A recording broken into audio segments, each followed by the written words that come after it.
그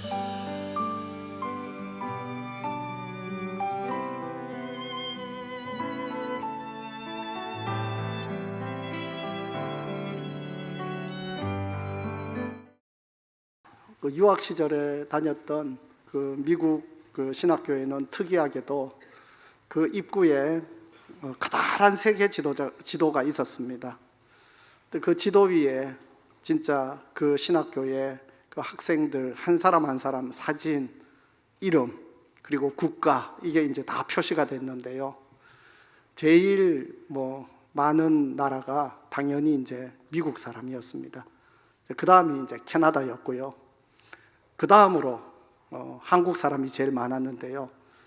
한국 사람들은 어디 가나 그래도 쪽수에서 밀리지가 않습니다.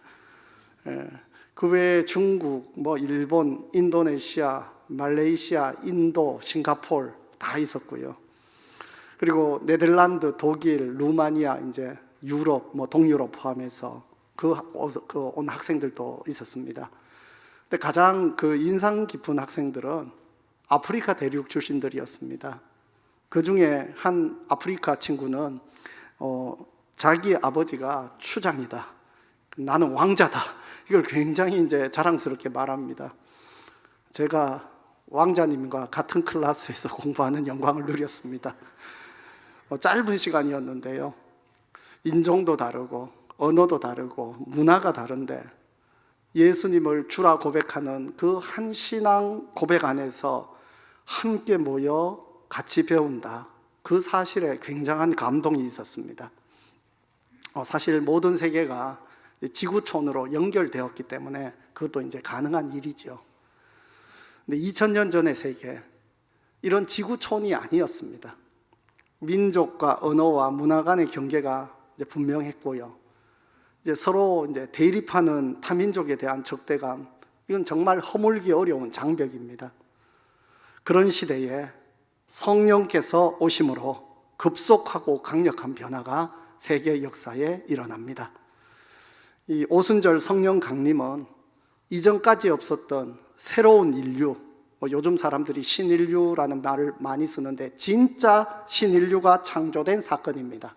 그리고 인류 역사에 새로운 시대가, 이제는 모든 인종, 민족, 장벽들이 이제 무너지기 시작하는 그런 새 시대가 열린 사건인데요.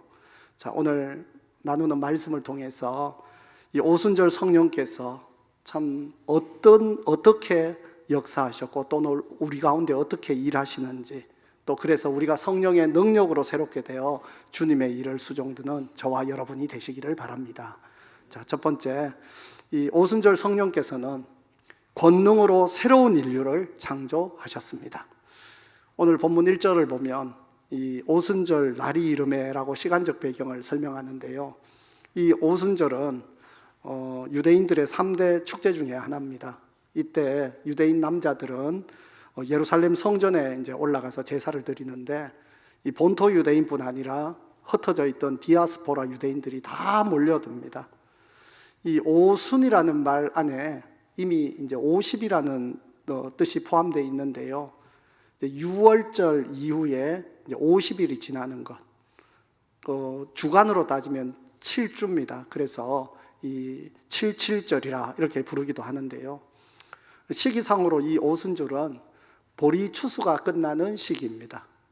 그러니까 이제 한 해 가을 추수 말고 첫 열매를 거두는 시기가 되죠. 그리고 또 이 오순절은 출애굽 이후에 이제 모세가 50일 정도 되는 그때에 시내산에 이스라엘 백성들이 갔고 모세가 율법을 그때 받습니다. 그래서 유대인들에게는 율법을 받은 것을 기념하는 절기가 오순절입니다.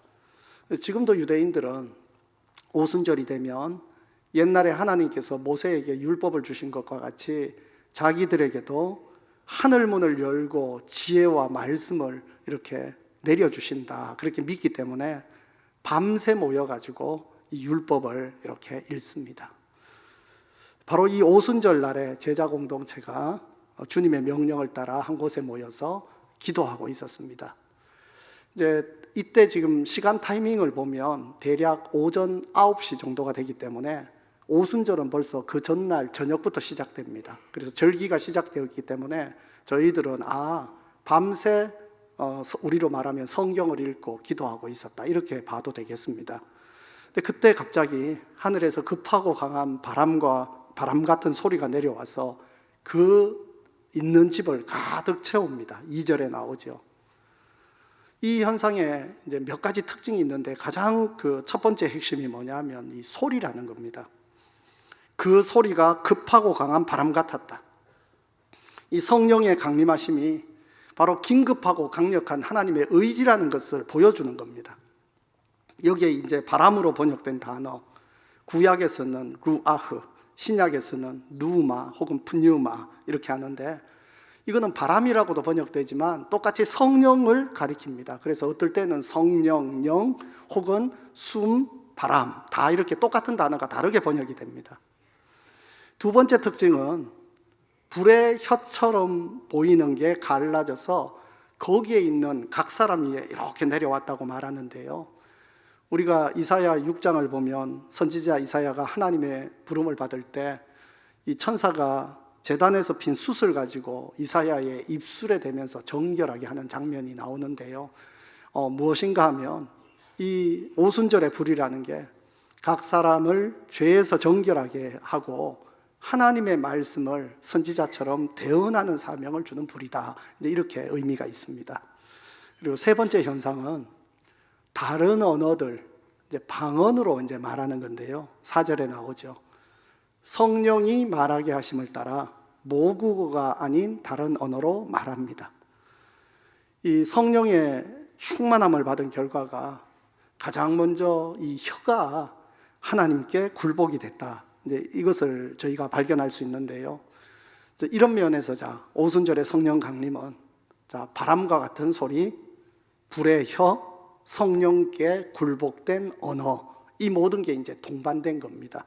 이거는 그냥 자연스럽게 그냥 평소에 일어나는 현상이 아니라 하나님이 일으키신 초자연적인 역사입니다. 왜 오순절 성령께서 다른 것도 아니고 바람, 소리, 불, 방언 같은 이런 현상으로 오셨을까요? 근데 그 대답을 다른 곳이 아니라 구약에서 저희가 찾을 수가 있는데요, 첫 번째 이 바람과 소리라는 것, 이거는 창세기 1장을 우리에게 그대로 재현해 줍니다. 태초에 하나님이 천지를 창조하실 때 혼돈과 공허 속에서 어둠 가운데 있는 거기에서 세상을 창조하실 때 이 하나님의 영이 수면 위에 운행하십니다. 하나님의 영, 바로 성령이시죠. 그리고 하나님의 말씀, 즉 소리가 임함으로써 세상 속에 빛이 생기고 질서와 조화가 일어납니다. 그러니까 지금 뭐냐면 오순절 날에 급하고 강한 바람 같은 소리로 성령이 임하셨다, 이 말은 그 첫 번째와 창조와 마찬가지로 새로운 창조가 지금 일어나고 있다는 것입니다. 처음 창조의 절정에 인간이 있었습니다. 흙으로 사람을 만드시고 하나님이 숨을 불어넣으시는데 바로 하나님의 성령이시죠. 그래서 인간을 하나님의 형상으로 창조하셨습니다. 그런데 지금 동일하게 성령께서 이 사람들 가운데 이렇게 하나님의 숨으로 이렇게 임재하심으로써, 불어넣으심으로써 새로운 인간을 창조하고 계십니다. 바로 죄로 망가진 인류를 그리스도를 닮은 새로운 인류로 창조하시는 새 창조의 역사가 지금 오순절 성령 강림을 통해 지금 일어나고 있는 것입니다. 두 번째, 이 불의 혀라는 것은 출애굽기를 또 연상시킵니다. 하나님께서 모세를 처음 부르실 때 시내산 가시떨기 불꽃 가운데 임재하셔서 그를 부르셨죠. 그리고 모세가 이스라엘 백성들을 출애굽에서 탈출시키고 난 다음에 시내산으로 갔을 때는 그때 율법을 받을 때인데 바로 하나님께서 불과 연기와 구름으로 임재하십니다. 근데 출애굽 때 하나님의 불을 직접 본 사람은 모세밖에 없습니다. 다른 백성들은 시내산 근처에도 못 갔습니다. 그런데 오순절 성령 강림 때는 한 사람이 아니라 거기에 있던 120명 정도 되는 모든 사람이 하나님의 불을 경험합니다. 이 불의 혀가 각 사람에게 임했다고 이렇게 했습니다. 무슨 뜻인가 하면 하나님의 말씀을 대언하고 성취하는 모세와 같은 선지자가 120명이나 한꺼번에 지금 탄생했다는 그런 의미입니다. 이것을 조금 더 극적으로 보여주는 게 방언인데요. 이 오순절 축제 기간에 예루살렘에는 세계 각국에서 이제 흩어져 있던 디아스포라 유대인들이 다 이렇게 모여 있었습니다. 5절에 나오죠. 그런데 이상한 소리가 나니까 사람들이 무슨 일인가 몰려듭니다. 제자들이 방언을 말하는 것을 듣고 그 사람들이 깜짝 놀랍니다. 이제 소동을 합니다. 그 이유가 뭔가? 그 갈릴리 사람들의 입에서 자기의 출신지 세계 여러 나라, 여러 민족 언어가 막 나오는 걸 들었기 때문입니다. 이때 성경은 세계 각지에서 모여든 유대인들의 출신지와 언어를 아주 구체적으로 좀 다 이야기를 하는데요. 대략 한 4그룹 정도로 이제 구분이 됩니다. 첫 번째 그룹은 어디냐면 이 카스피해 서쪽에 메소포타미아 지방의 나라들입니다. 이제 바데, 메데, 엘람 이렇게 이제 메소포타미아 이렇게 언급을 하죠. 그다음 두 번째는 오늘날의 이제 터키에 해당되는 지역인데요. 갑바도기아, 본도, 아시아, 부르기아, 밤빌리아 이렇게 다 언급하죠. 그리고 세 번째는 이집트와 리비아, 이제 구레네인데 오늘날의 그 아프리카 북부 지역입니다. 그리고 네 번째는 로마와 이 그리스의 이제 그레데 섬에서 온 사람들 언급하는데 이게 무엇을 말하는지 이제 눈에 들어오실 겁니다. 당시로 말하면 온 세계라고 할 수 있는 각 지역에서 온 사람들이 갈릴리 사람들의 입에서 자기 나라 말을 듣는 기적이 일어난 겁니다. 여기서 굉장히 중요한 포인트가 있습니다. 그들이 각국 언어로 무엇을 말했는가? 11절이 뭐라고 합니까? 하나님의 크신 일을 말하는 것을 들었다고 말합니다. 이 지금 무슨 말인가 하면 모든 나라, 모든 언어의 사람들에게 하나님의 크신 일이 전해지는 놀라운 일이 생겼다는 겁니다. 이제 하나님의 백성은 특정 지역과 인종을 넘어섭니다. 모든 나라, 모든 민족, 모든 언어로 구성되는 새로운 인류가 이제 하나님의 백성이 될 것입니다. 근데 이것도 굉장히 저희들에게 놀라운 것은 우리가 창세기 11장을 보면 인류가 어떻게 각 민족과 나라와 방언으로 흩어졌는가 이야기가 나오죠. 하나님을 대적한 인류가 스스로 높아져가지고 바벨탑을 샀다가 하나님께 심판을 받아가지고 각기 다른 민족과 언어로 흩어졌습니다. 그래서 이것은 심판이었습니다. 그런데 오순절에 이것이 역전됩니다. 흩어졌던 인류가 이제는 성령 안에서 한 가족으로 다시 연결되는 시대가 열린 것입니다. 그러니까 바벨의 심판이 오순절에 역전됩니다. 사람들 간에 막힌 담과 장벽이 아무리 견고하다 하더라도 성령께서 권능으로 역사하셔서 이제는 모든 경계와 문화와 민족과 장벽을 넘어서 그리스도 안에서 온 인류를 하나 되게 하나님의 가족으로 만들어 가실 것이다. 이것을 지금 이 오순절 성령 강림이 말해주고 있는 것입니다. 옛날에 이런 사건이 있었다. 단순한 이게 아니죠. 오늘날 우리가 불신의 시대를 살아갑니다. 오늘날 우리가 굉장히 막힌 현실 앞에서 절망합니다. 우리 주변에 인간은 안 변한다. 이 사람들 간에 만들어진 이 장벽 무너지지 않는다. 이 절망감이 넘쳐납니다. 지금도 전 세계에 참 전쟁들이 일어나는 그 소식들을 저희가 뉴스를 통해 듣게 되면 아이고 참 이거는 해결 불가구나. 정말 탄식과 절망이 나오죠. 하지만 오늘 오순절 성령은 우리에게 다르게 말합니다. 새로운 희망의 메시지를 주십니다. 성령께서 강림하셨을 때 능력으로 사람을 변화시켜 하나님의 형상으로 다시 회복시키시고 재창조하신다는 겁니다. 오순절 성령은 참으로 망가진 인간성을 회복시키는 창조의 영이 되십니다. 저희 고향 마을에 참 저와 저희 가족들에게 큰 감화를 주신 지금은 은퇴하신 장로님이 계십니다. 옛날에 시골 분들이 다들 그러셨듯이 참 한때 술 중독에 빠져가지고 이 가족들을 힘들게 하고 또 마을 사람들에게 참 술꾼으로 소문난 그런 분이었습니다. 근데 예수 믿고 정말 사람이 완전히 달라졌습니다. 교회의 지도자가 됐고 마을에서는 존경받는 어른이 됩니다. 불신자들도 야, 저 사람은 진짜 예수쟁이다 이렇게 인정합니다. 저희 가족이 예수님을 믿는데 이분이 결정적인 영향을 끼쳤습니다. 요즘 사람들이 좋아하는, 특히 젊은 세대가 좋아하는 이 SF 영화나 이 판타지에는 이 단골처럼 등장하는 인물들이 있습니다. 약간 찌질한 사람, 약한 사람, 그래서 맨날 이제 괴롭힘을 당하던 사람이 어느 날 갑자기 초자연적인 힘을 얻어가지고 세상을 구하는 이제 슈퍼히어로가 되는 뭐 이런 이야기인데요. 뭐 해리포터도 사실 그것 중에 하나고, 스파이더맨, 그리고 캡틴 아메리카, 다 이런 이제 부류입니다. 이 캡틴 아메리카 영화를 보신 분들은 이 주인공이 왜소한 체격이었다가 한순간에 우락부락한 이 근육질 몸으로 이 재탄생되는 그 장면이 나옵니다. 야, 저도 이제 그걸 보다가 와, 나도 저런 몸 한번 가져봤으면 좋겠다 이런 생각이 들었는데요. 근데 왜 사람들이 이런 이야기를 좋아할까요? 우리 안에 그런 갈망이 있기 때문입니다. 현실에서는 불가능한데 마음 안에 그런 갈망이 있습니다. 세상을 구원하고 싶은. 오순절 성령 강림은 어떤 사건인지 아십니까? 연약한 우리를 하늘의 능력으로 새롭게 창조해서 죄로 멸망해가는 세상을 구하는 영웅들로 거듭나게 하신 실제 사건입니다. 성도 여러분, 이 오순절 사건을 통해서 하나님께서는 평범한 사람, 지극히 평범한 한 사람 한 사람을 세상을 구원하는데 영웅처럼 사용하는 그런 사람들로 변화시켜 주십니다.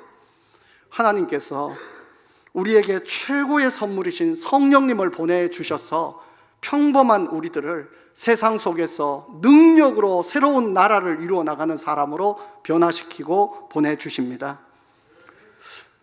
성령님이 우리에게 주신 하나님의 최고의 선물이다. 잘 이해를 납득하기가 좀 어렵다 그럴 수 있습니다. 예를 한번 들어보겠습니다. 우리 현대인들은 인간에게 지식을 계속 주입하면 인간이 더 나아질 거라고 그렇게 생각하고 열심히 지식 교육을 시켰습니다. 그게 지금 우리가 받고 있는 현대적인 다 교육 아닙니까?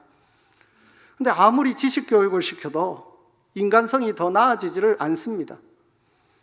그러면서 지금은 인간보다 지식 면에서 훨씬 뛰어난 능력을 가진 존재가 지금 탄생했습니다. 바로 AI입니다. 인공지능이 지금 출현해가지고 지금 사람이 하는 일들을 다 지금 대신하고 있습니다. 앞으로 아마 인간이 할 수 있는 일들의 90%까지 인공지능, 이 AI가 다 대체할 거라고 합니다. 그래서 지금 심각한 질문이 던져집니다. 지식을 넘어서 인간을 어떻게 더 인간답게 교육해야 될까? 이 근본부터 다시 묻는 그런 시대가 됐습니다. 앞으로 누가 세상을 리더하고 이끌어 나갈 것인가?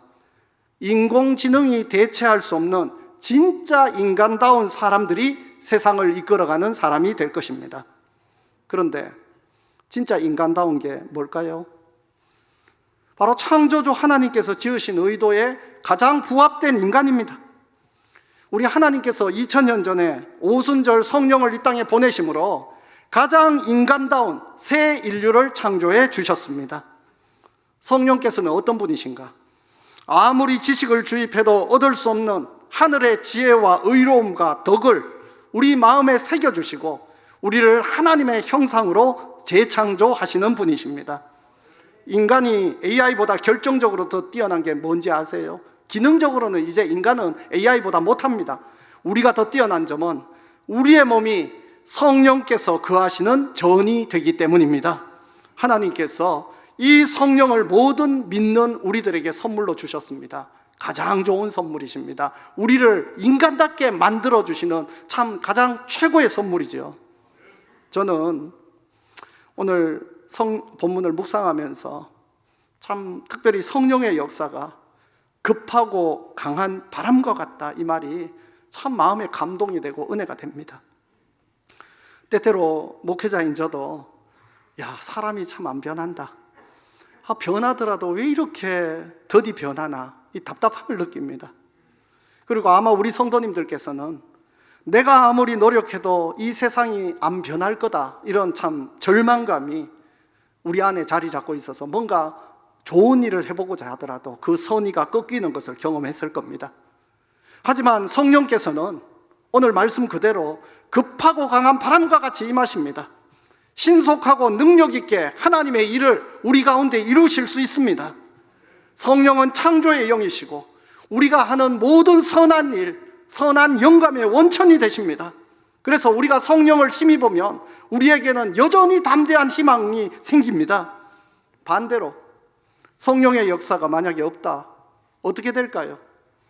우리 사회의 인간성이 점점 더 파괴될 겁니다. 차별과 분열이 더욱 심해질 겁니다.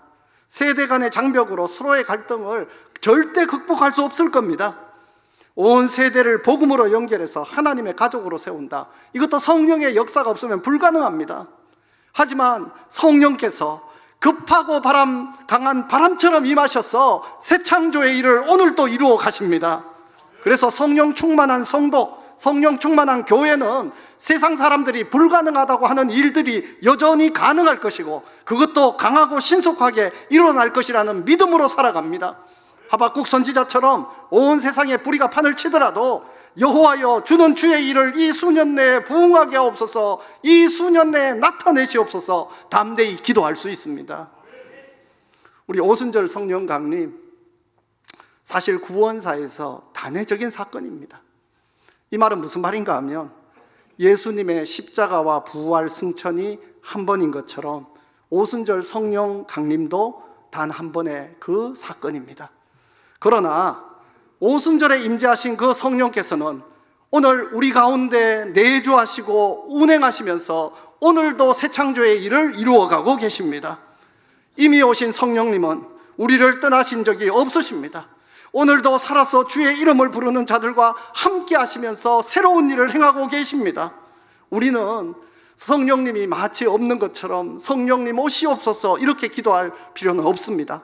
하지만 이렇게 다르게 기도해야 합니다. 우리 안에 내주하시는 성령이시여, 우리 안에 충만히 역사하여 주시옵소서 기도해야 합니다.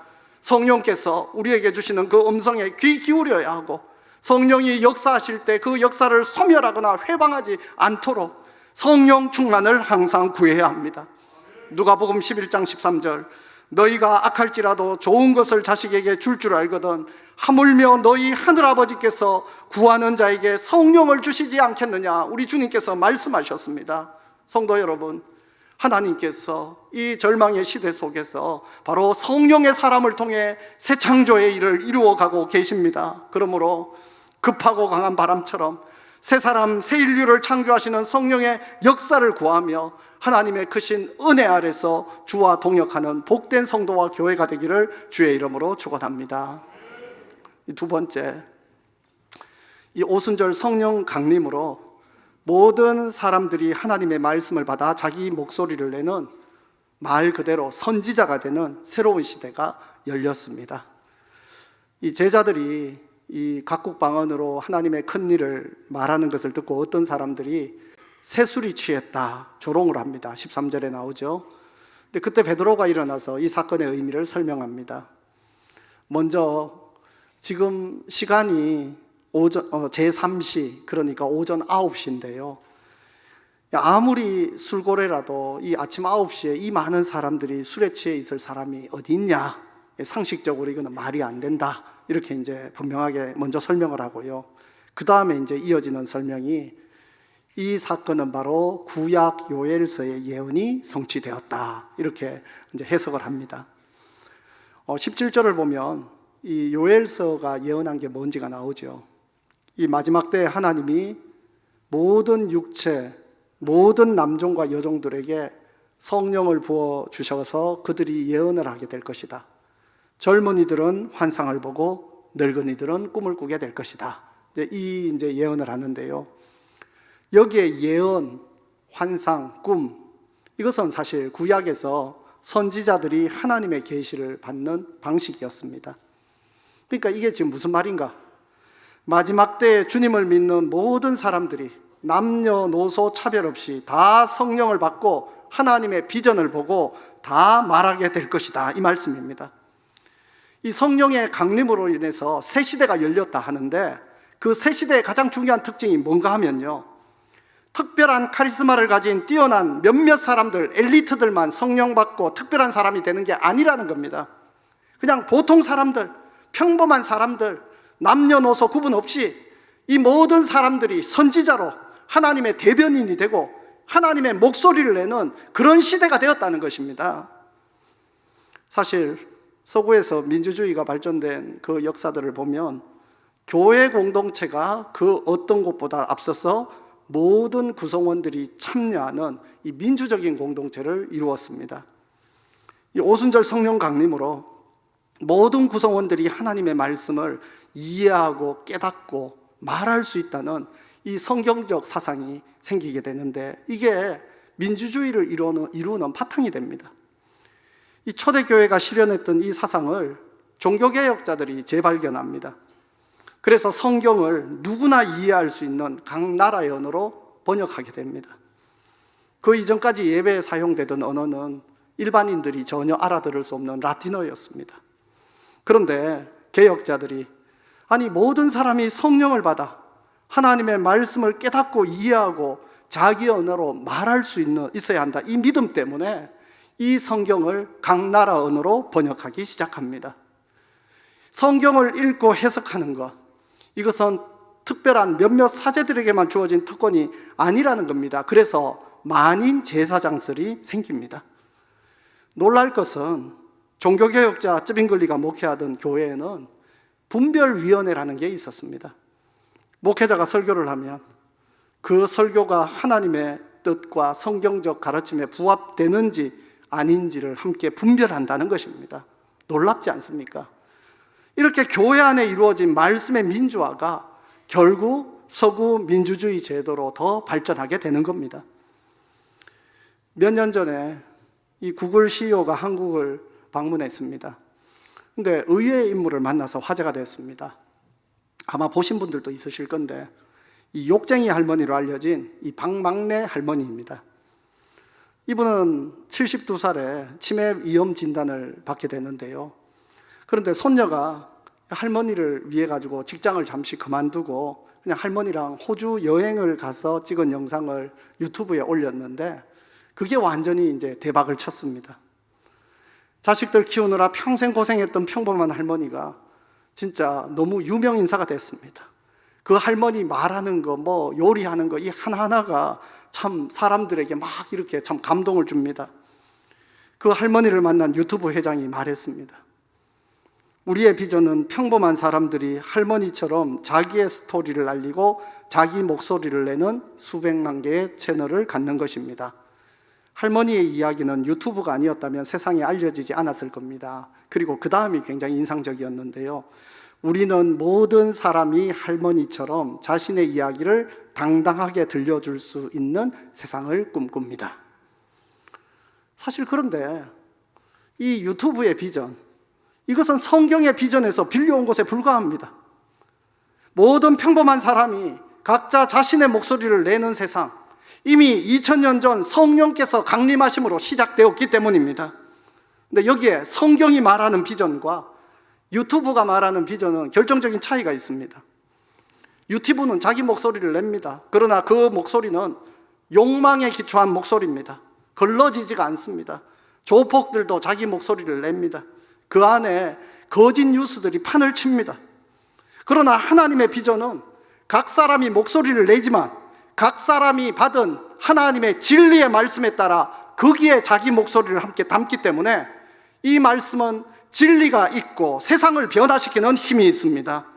성도 여러분, 성령을 받은 사람들은 누구나 자기의 목소리를 내는 이 비전에 동참합니다. 자녀들이 예언하고 청년들은 환상을 보고 노인들이 꿈을 꾼다고 했는데, 이거는 내가 자기 성취적인 비전을 나 세상이 말하는 야망을 말하는 게 아닙니다. 바로 선지자들이 본 비전이고 하늘의 꿈입니다. 선지자가 어떤 사람입니까? 시대의 악에 맞서 하나님이 가져오실 새로운 세상에 대한 그림을 분명히 그려주는 사람입니다. 그 시대의 사람들이 묶여있는 지배적인 생각과 시대적 정신을 깨트리고 새로운 비전으로 시대를 변화시키는 사람이 선지자입니다. 성령을 받은 우리가 바로 선지자입니다. 성령께서 주시는 새로운 꿈과 비전으로 세상을 보고 성령의 권능으로 무장되어 잘못된 세상 질서에 저항하면서 하나님의 새로운 세상을 만들어 나가는 저와 여러분이 바로 선지자입니다. 구약시대의 사람들, 바벨론이나 아수르 같은 제국의 힘을 얼마나 절대적으로 신봉했지 않습니까? 군사력도 있고 경제력도 문화적 힘 다 갖추고 세계를 호령하는 제국들이 얼마나 대단하게 보였을까요? 그러니까 하나님을 의지하기보다 저 제국의 힘을 좀 빌어가지고 내 운명을 바꿔봐야 되겠다는 사람이 얼마나 많았겠습니까? 그런데 그런 지배적인 생각에 맞서서 선지자들은 어떻게 했습니까? 바벨론을 창녀라고 고발합니다. 아수르를 피와 마술과 음행의 도시라고 까발려버립니다. 사람들이 그렇게 부러워하고 우러러보는 제국들이 결국 어떻게 허무하게 무너질 것을 생생하게 그려주고 예언합니다. 어떻게 이게 가능합니까? 하나님의 눈으로 현실을 다르게 보고 성령의 능력과 진리로 현실에 맞섰기 때문입니다. 성도 여러분, 오늘날에 이런 선지자적인 비전을 가진 사람들을 이 시대가 필요로 합니다. 세상 사람들이 이 길로 가야 돼, 이게 정답이야, 이게 진리야, 그렇게 가서는 안 돼, 이렇게 할 때 아니 하나님의 말씀은 이거야 라고 맞설 수 있는 하늘의 비전으로서 세상을 거슬러가는 그런 사람을 이 시대가 필요로 합니다. BTS를 만든 회사 대표가 서울대 졸업식에서 자신의 성장 동력을 어떻게 표현했나? 세상에 대한 분노였다, 그렇게 표현을 했습니다. 적당히 일하는 그 무사 안일에 자기가 분노했고, 음악 산업이 처한 상식적이지 않는 관행들 그리고 악습에 분노했다고 합니다. 그런 분노 때문에 오히려 자기가 최고의 컨텐츠를 만들어야 한다는, 말하자면 자기 나름의 소명으로 타협 없이 달려왔고, 그래서 하나하나 변화가 체감될 때마다 자기가 이제 행복을 느꼈다, 그렇게 말하는데요. 사실 전 세계 팬들이 BTS에 열광하는 이유는 퇴폐적인 내용이 다수인 팝 음악계에서 이들이 부르는 노래가 위로와 해방의 메시지를 전했기 때문입니다. 어떻게 보면 오늘 말하는 이 선지자적인 역할을 BTS가 했던 겁니다. 제가 BTS 홍보대사인가? 아닙니다. 저 알미 아닙니다. 우리 시대가 얼마나 예언자적 목소리에 목마른가를 지금 이걸 통해 말씀드리고 싶은 겁니다. 왜 우리의 자녀들이 BTS를 통해 이런 선지자적인 메시지를 들어야 합니까? 믿는 우리 성도를 통해, 교회를 통해, 믿음으로 살아왔던 우리 부모님들을 통해 이런 선지자적인 메시지를 우리 자녀들이 들어야 하지 않겠습니까? 탐욕과 이기심으로 망가진 세상은 이처럼 성령의 비전에 사로잡힌 진실한 목소리를 기다리고 있습니다. 이 세상의 지배적인 사고를 깨고 다른 상상력을 불어넣어줄 평범한 오늘의 선지자들이 나타나기를 이 시대가 고대하고 있습니다. 오늘 베드로가 인용한 이 요엘서를 보면 이 성령께서 오심으로 시작된 이 급변하는 시대, 이 새로운 시대를 기회의 시대라고 묘사하고 있습니다. 우리 19절에 보면 피와 불과 연기 그리고 해와 달이 변하는 것, 이것은 뭐냐 하면 급변하는 시대를 암시하는 이제 상징들인데요. 오순절과 그리고 주님이 다시 오시는 이 마지막 날 사이, 지금 우리가 살고 있는 이 시대는 새로운 기회의 시대입니다. 예수님을 믿고 성령을 받은 사람을 통해서 세상에는 우리가 상상할 수 없는 극적인 변화들이 일어났고 또 앞으로도 일어나게 될 것입니다. 근데 문제는 누가 그 변화에 동참할 수 있을까요? 21절 마지막이죠. 우리 다 같이 한번 읽어보겠습니다. 누구든지 주의 이름을 부르는 자는 구원을 받으리라.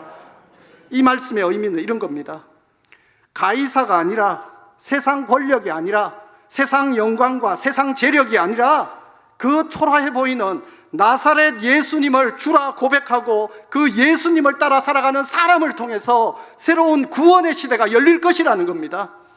바로 누구든지 주의 이름을 부르는 자들에게 구원의 기회와 새로운 변화의 능력이 주어집니다.